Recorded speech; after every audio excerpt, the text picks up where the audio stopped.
उस सोने में कलयुग का वास होता है। जो धर्म के द्वारा न्याय पूर्वक स्वर्ण कमाते हैं उसमें कलयुग का वास नहीं होता। तो आज परीक्षित जी धनकोष में गए तो वहां पे जरासंध का मुकुट रखा था। अच्छा, जरासंध पापी था, दुराचारी था और अधर्म के द्वारा कमाया हुआ सोना था, इसलिए उसमें कलयुग बैठा हुआ था, कलयुग विराजमान था। आज परीक्षित जी ने उस मुकुट को सिर पर धारण किया। जैसे ही धारण किया तो परीक्षित जी के सिर में कलयुग विराजमान हो गया। और कहते हैं ना, जब व्यक्ति की बुद्धि में कलयुग विराजमान हो जाए तो क्या स्थिति होगी। जो परीक्षित जी सब संत जनों का सम्मान करते थे, प्रेम आदर की भावना रखते थे, आज जानते हैं क्या हुआ। परीक्षित जी वन में शिकार खेलने गए और जब शिकार खेलने गए तो वहां पर शिकार खेलते खेलते परीक्षित जी को प्यास लगी। और जब परीक्षित जी महाराज को प्यास लगी तो परीक्षित जी पास में शमीक ऋषि का आश्रम था, शमीक ऋषि के आश्रम में, और शमीक ऋषि जी के आश्रम में जाकर के शमीक ऋषि ध्यान मुद्रा में बैठे थे, जगाने लगे। जब शमीक ऋषि ने नेत्र नहीं खोले, बगल में मरा हुआ सर्प पड़ा था, उठा करके आज शमीक ऋषि के गले में डाल देते हैं। और परीक्षित जी वहां से चले गए। आज आकर के मुकुट उतारा तो विचार करते हैं, नाथ मुझसे कैसा अपराध हो गया, कैसी त्रुटि हो गई।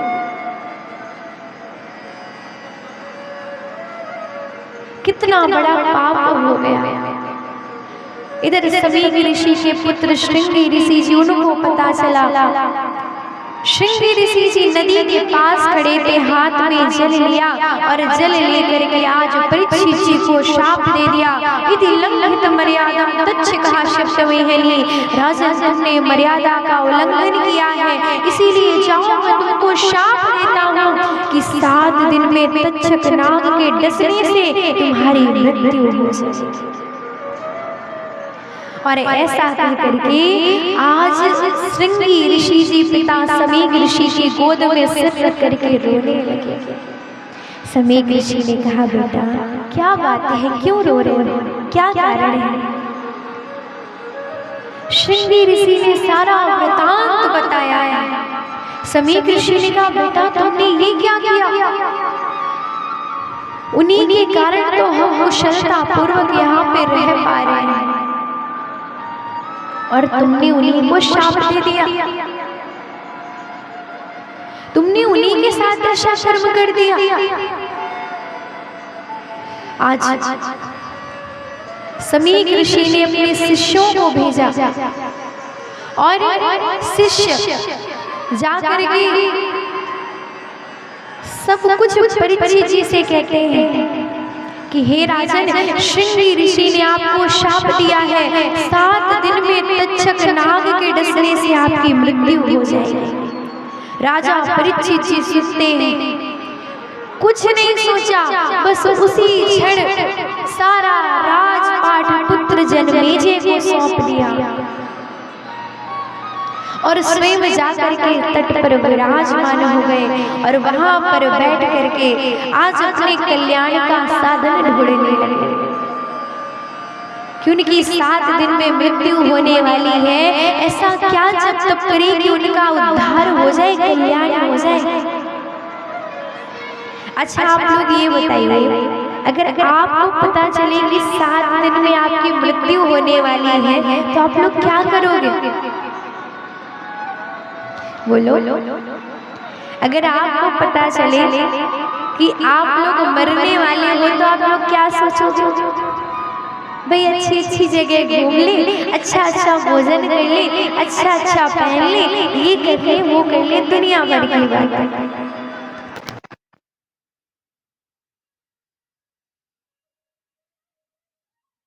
लेकिन परीक्षित जी ये विचार नहीं करते। परीक्षित जी ने अपने कल्याण का साधन ढूंढा। बड़े संत जन वर्तमान है मेरा अत्रि सबसे कल्याण का साधन पूछा, परंतु कोई भी कल्याण का साधन नहीं बता पाए। तभी वहां पर सुखदेव जी का आगमन हुआ है। बोलिए श्री सुखदेव मुनि महाराज की। अखंड मंडलाकारं व्याघ्रमेण चराचरं तत्पदं दर्शितं येन तस्मै श्री गुरुवे नमः। सुखदेव जी को प्रणाम किया और सुखदेव जी कुशलता पूर्वक विराजमान हुए। राजा परीक्षित जी प्रेम पूर्वक भोजन करते हैं। वो हरि की कथा सुनाने वाले, वो हरि का ज्ञान कराने वाले, तुमको लाखों प्रणाम, तुमको लाखों प्रणाम, वो तुमको लाखों प्रणाम, तुमको लाखों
का प्याला जा रहे थे यमुने काला, हम लेकर विष का प्याला जा रहे थे यमुने काला, हम लेकर विष का प्याला जा रहे थे यमुने काला,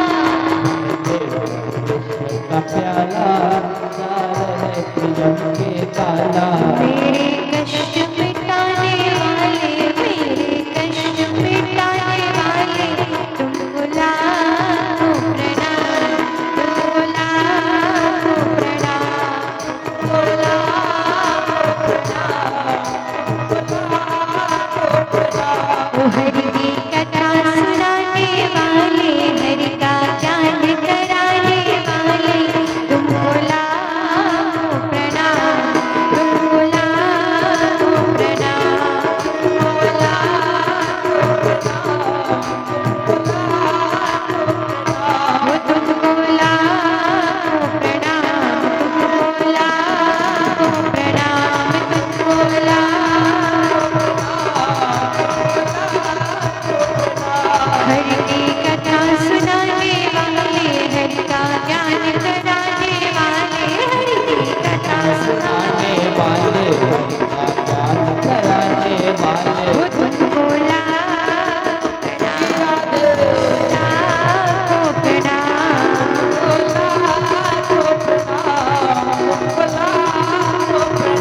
वो तुमको लाखों प्रणाम, तुमको लाखों प्रणाम। वो हरि की कथा सुनाने वाले, वो हरि को ज्ञान कराने वाले, वो तुमको लाखों प्रणाम, वो तुमको लाखों प्रणाम। बोलिए शिवा के बिहर लाल की, बोलिए राधा रानी सरकार की, बोलिए भक्त और भगवान की। देखिए कि व्यक्ति के जीवन में गुरुदेव का बहुत बड़ा महत्व होता है। अच्छा एक बात बताएं, आप सभी जितने भक्त विराजमान हैं, किसने किसने गुरु बनाया है? अच्छा,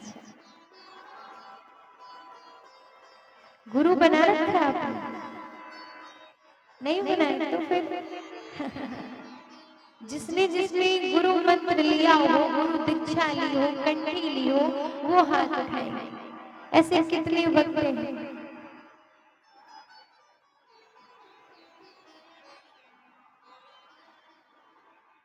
अच्छा अच्छा, तो गुरु मंत्र याद है या भूल गए? हाँ? अच्छा, बड़े प्यारे प्यारे भक्त होते हैं। कई भक्त तो ऐसे मिलते हैं, दीदी गुरु मंत्र तो लिए थे लेकिन गुरु मंत्र वहाँ भूल गए। तो हम बोलेंगे और बातें तो नहीं भूलते, गुरु मंत्र पहले भूल जाते।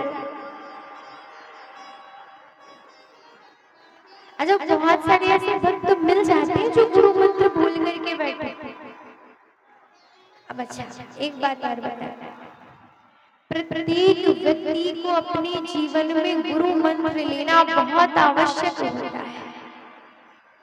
अच्छा, किस आयु से? जब व्यक्ति नियम करने में सामर्थ्यवान हो जाएगा, 11 वर्ष के बाद में आप जब भी आपकी इच्छा हो आप गुरु मंत्र ले लें। कोई ऐसा नियम नहीं है कि आप विवाहित होंगे तभी आप गुरु मंत्र लोगे। सब लोग गुरु मंत्र ले सकते हैं, क्योंकि गुरु मंत्र लेने का सबसे बड़ा फायदा यह है कि जो व्यक्ति जीवन में गुरु मंत्र लेता है ना, तो वह भगवान की जितनी भी पूजा करता है, उस पूजा का संपूर्ण फल उस व्यक्ति को प्राप्त होता है। जैसे जीवन में यदि आप गुरु बनाते हो ना, तो जैसे मान लो आपको यहाँ से समस्तीपुर जाना है, हा?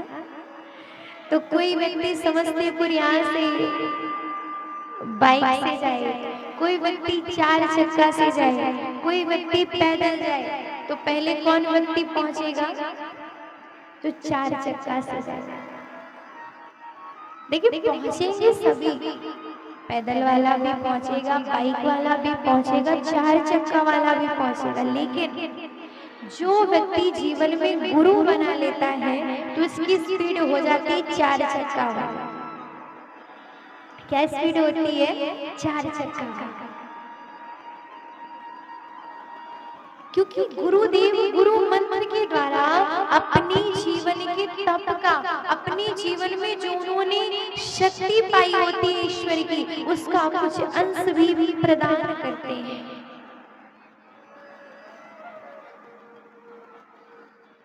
और आप सोचो गुरु किसे बनाना है?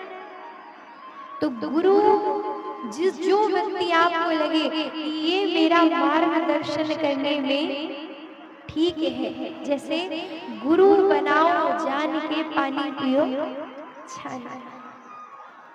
हाँ, गुरु बड़ा सोच समझ के बनाना चाहिए, ऐसे नहीं किसी को भी गुरु बना लिया।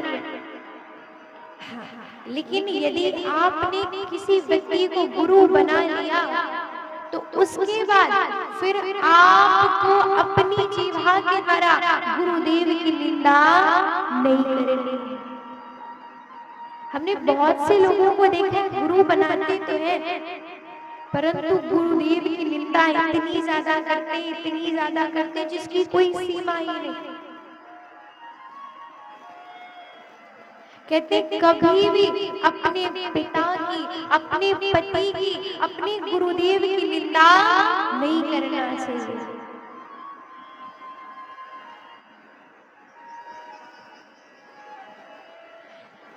जो व्यक्ति निंदा करते उनको ऐसा दोष लगता है जिसकी कोई सीमा नहीं।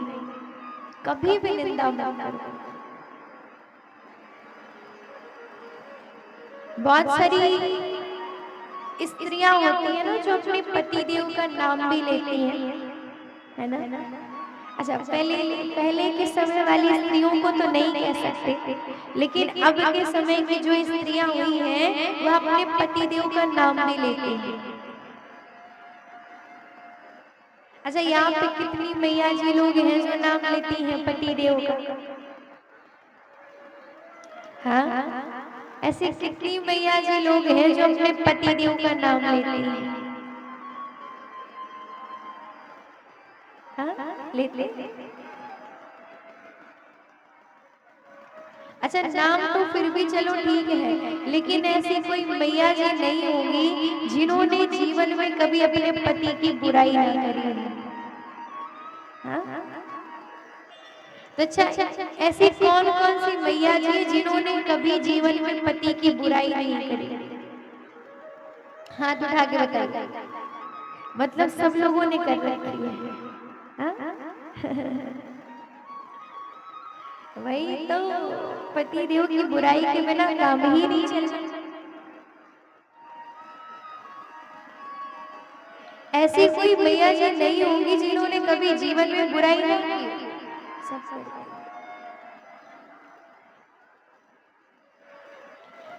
जबकि जो गुरुदेव का नियम बताया गया ना कि कभी गुरुदेव की निंदा नहीं करनी चाहिए, उसी प्रकार अपने पति की भी निंदा नहीं करनी चाहिए। आपका पति अच्छा है, बुरा है, जैसा भी है, आप अपनी पत्नी के धर्म से कभी भी पीछे मत हटो। आप अपने धर्म का पालन करो। कभी भी किसी भी स्त्री को अपने पति की निंदा नहीं करनी चाहिए। पति कैसा भी हो, अपनी पत्नी धर्म से पीछे मत हटो। हाँ, लेकिन शास्त्र इसकी भी अनुमति देता है, यदि पति गलत मार्ग में जा रहा हो तो आप अपने पति को सही मार्ग में लाओ। पति का साथ देना है, लेकिन अच्छे काम में साथ देना। अगर वो गलत मार्ग में जाए तो पत्नी का काम है कि उसको सही मार्ग पे लाए।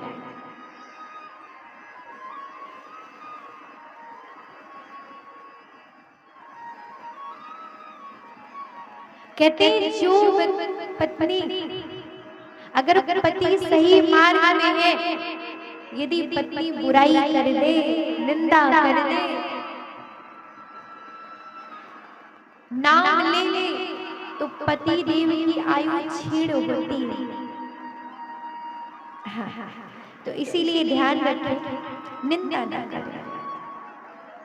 एक अपने पिताजी की, एक अपने गुरुदेव की, एक अपने पति की निंदा मत कीजिए।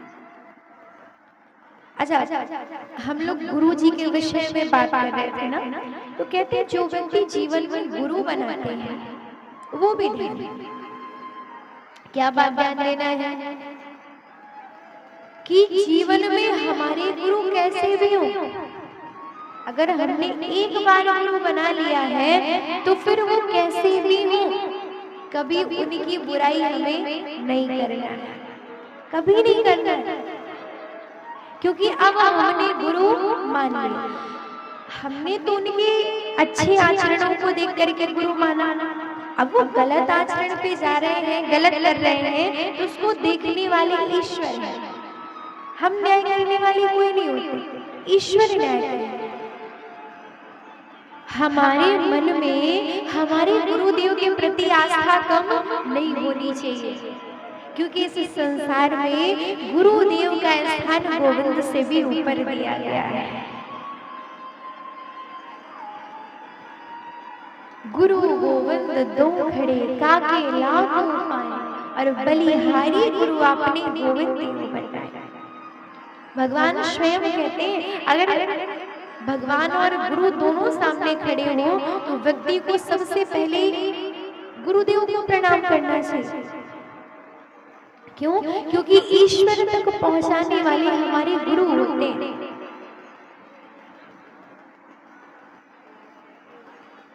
तो इसीलिए गुरुदेव के प्रति निष्ठा, भावना, प्रेम होना अति आवश्यक है। आज परीक्षित जी ने सुखदेव जी को गुरु मान करके कि हे सुखदेव जी, मेरी 7 दिनों में मृत्यु हो जाएगी, ऐसा क्या साधन करूं, ऐसा क्या उपाय करूं जिससे मेरा उद्धार हो सके, मेरा कल्याण हो सके। सुखदेव जी ने प्रश्न को सुना, बड़े प्रसन्न हो गए। वाह वाह परीक्षित, आपने कैसा सुंदर प्रश्न पूछा है। वरियानि स्ते प्रश्नः कृतो लोकहितं नृप आत्मवत् सम्मतः पुंसां श्रोतव्यादिशुयः। राजन, मैं तुम्हारे प्रश्न की प्रशंसा करता हूँ। इस मोह माया के बड़े संसार में तुम सबके बीच में अपने कल्याण का साधन ढूंढ रहे हो, अपने कल्याण का उपाय ढूंढ रहे हो। तुमसे अच्छा कोई नहीं होगा। सुनो राजन, जिस भी व्यक्ति की मृत्यु होने वाली हो उसे भगवान का भजन करना चाहिए, कीर्तन करना चाहिए। अब अच्छा, आप लोग कहें हमें कैसे पता चलेगा हमारी मृत्यु होने वाली है? तो आपको बताएं, ये जो 7 दिन में मरने का शाप है ना, ये परीक्षित जी को नहीं बल्कि हम सभी को है। कैसे? परीक्षित जी को तो पता था 7 दिन में मर जाएंगे, लेकिन हम सभी इन्हीं 7 दिन में एक दिन जन्म होता है, एक दिन मृत्यु होती है। हमें तो ये भी नहीं पता होता कि आज जीवित बैठे कल बचेंगे जिंदा कि नहीं बचेंगे। बोलिए, हम सभी के जीवन का कुछ ठिकाना है? समान 100 वर्ष का पल की खबर नहीं। आप यदि घर में कोई सामान लाओ तो उसकी तो हम गारंटी ले सकते हैं कि 100 वर्ष चल जाएगा, लेकिन व्यक्ति के जीवन की कोई गारंटी है? हाँ कि ना? व्यक्ति कितने वर्ष जिएगा इसकी कोई गारंटी है? भगवान से कोई एग्रीमेंट साइन होता है? तब फिर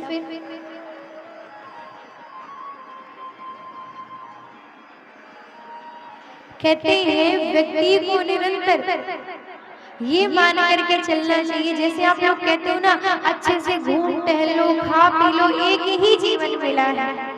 इसी प्रकार अच्छे से भजन कर लो, अच्छे से भगवान का ध्यान कर लो, एक ही जीवन मिला है, बार बार जीवन मिलने वाला नहीं है।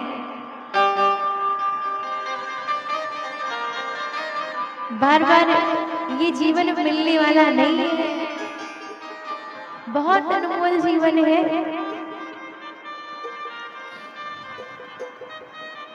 आप लोग सोचो कि सहजता में जीवन प्राप्त हो जाता है।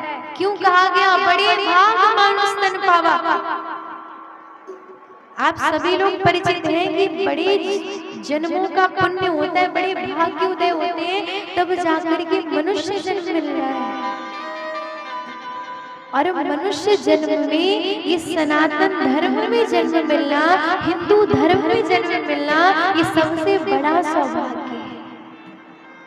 अच्छा, किसी ने पूछा कि मंदिर और मस्जिद में क्या अंतर है? हाँ? किसी ने पूछा, ध्यान से सुनिएगा, मंदिर और मस्जिद में क्या अंतर है? तो एक मुस्लिम भाई बैठे थे, उन्होंने कहा कि ये अंतर है कि आपके मंदिरों में वीआईपी सिस्टम होता है और हमारे मस्जिदों में वीआईपी सिस्टम नहीं होता। तो जो हिंदू भाई बैठे थे उन्होंने कहा ठीक है, ये आपने अपने समझ की बात कही, लेकिन मैं बताता हूँ कि असली अंतर क्या है। उन्होंने कहा मंदिर और मस्जिद में ये अंतर है कि मस्जिद में सिर्फ पुरुष जाता है, लेकिन मंदिर में चाहे वो स्त्री हो, पुरुष हो, छोटा बालक हो, बालिका हो, सब जाते हैं, सब जाकर के भगवान के समक्ष अपने दुख को प्रकट करते हैं। तो सोचिए अपना सत्य सनातन धर्म कितना श्रेष्ठ है, कितना अच्छा है कि जिस धर्म में स्त्रियों को इतनी महानता दी गई है, जिस धर्म में बताया गया है यत्र नारीस्तु पूज्यन्ते रमन्ते तत्र देवता, जहाँ नारियों का सम्मान होता है वहाँ देवता भी वास करते हैं।